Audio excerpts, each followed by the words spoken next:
The sun was dipping behind the skyscrapers of downtown Chicago, casting long shadows over the bustling streets. People hustled and hurried, heads down, eyes glued to their phones, hearts seemingly too busy to notice the quiet struggles happening around them. Amid the crowd, a single man named Daniel Harper navigated the chaos with a tired, protective air. His young son, Matthew, clung to his hand, his small fingers trembling slightly from the cold November wind. Daniel's life had never been easy. A widowed at 32, raising his son alone, juggling a demanding job at a neighborhood bakery, and fighting to keep his family afloat in a city that often felt indifferent. But that evening, as he rounded the corner near the towering glass offices of Whitmore Industries, something stopped him dead in his tracks.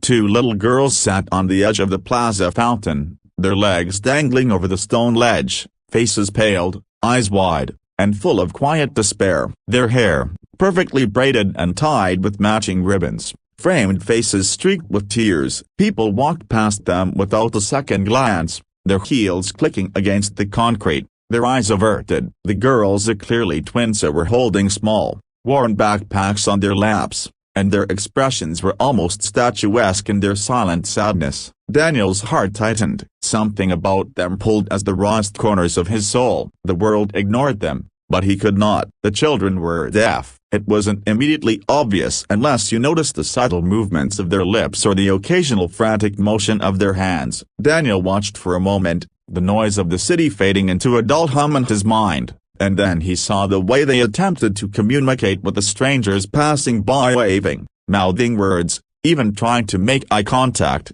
but always met with confusion, discomfort, or outright dismissal. It wasn't just ignorance, it was cruelty wrapped in indifference. Daniel's eyes narrowed, and his heart pounded, and not just with anger, but with determination. He remembered the nights he spent trying to soothe Matthew when the world seemed to turn against them. The nights he whispered to himself that no one could survive alone. He had been overlooked before, judged for being a single dad, for not having a partner, for struggling to make ends meet, but he had never let it break him. He would not let these girls feel invisible tonight. With a deep, steadying breath, he crossed the plaza, his shoes crunching against the cold stone tiles, the world still moving around him like he was walking through water. He knelt before the twins, who blinked at him with wary eyes, unsure whether to trust this stranger. Daniel held up his hand, slowly, deliberately, and signed the simplest word he could think of, "Hello." The effect was immediate. One of the girls gasped softly,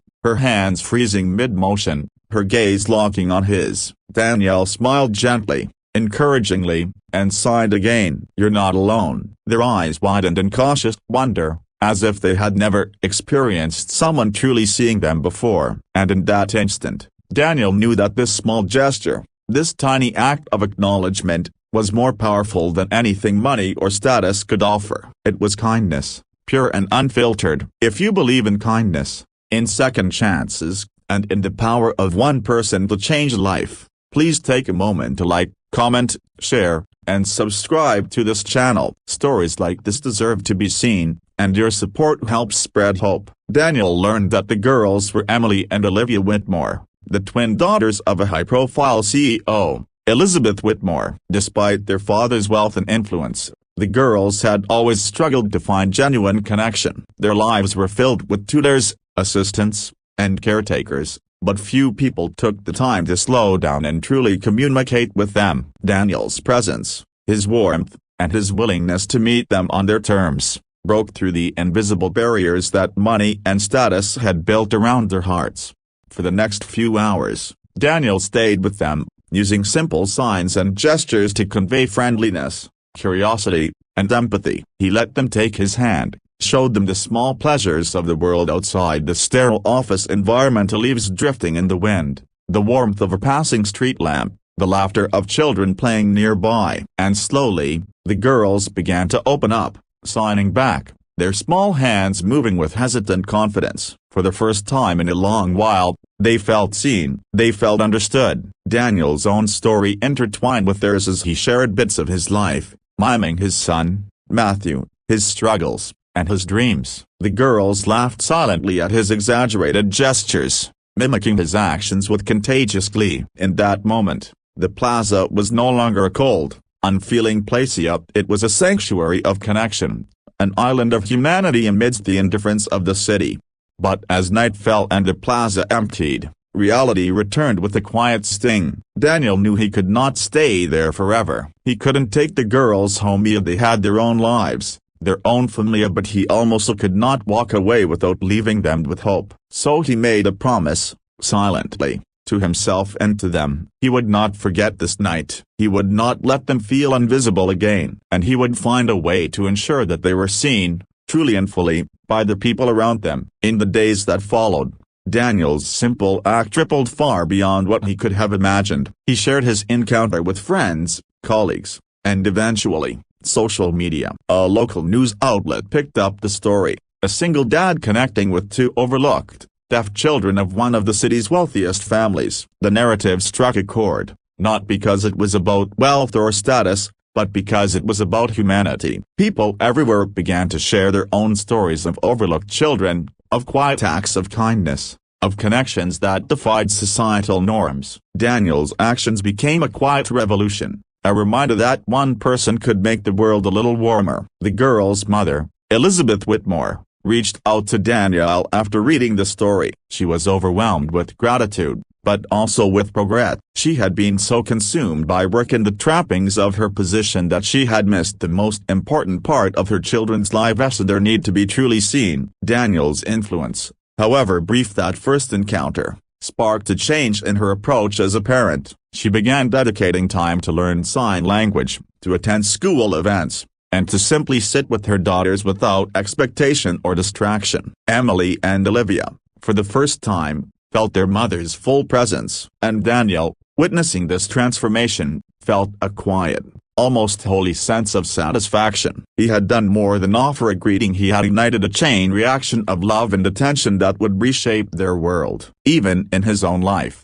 Daniel noticed subtle shifts. People at work began to treat him differently, no longer just as the overworked single dad but as someone capable of remarkable empathy and courage. Strangers would stop to help carry his bags or chat about the story that had touched hearts across the city. Matthew, his son, learned firsthand the impact of kindness, the way a small gesture could change lives forever. Daniel realized that the world was not as indifferent as it seemed. It was full of people waiting for a spark, waiting for a single soul to step forward and say, "I see you." Months later, Daniel received an unexpected invitation. Elizabeth Whitmore wanted him and Matthew to join her family for a private celebration, a small, intimate gathering to honor the twins' progress and to recognize Daniel's role in their lives. Nervous but honored, he attended, unsure of what to expect. As he entered the grand Whitmore estate, Emily and Olivia ran toward him, their faces radiant with joy. They hugged him tightly, signing words of gratitude and affection with a fluency that surprised him. The girls had grown confident, happy, and unafraid. And Daniel, holding both of them in his arms, realized that his act of kindness had not only touched them but had reshaped the trajectory of their young lives.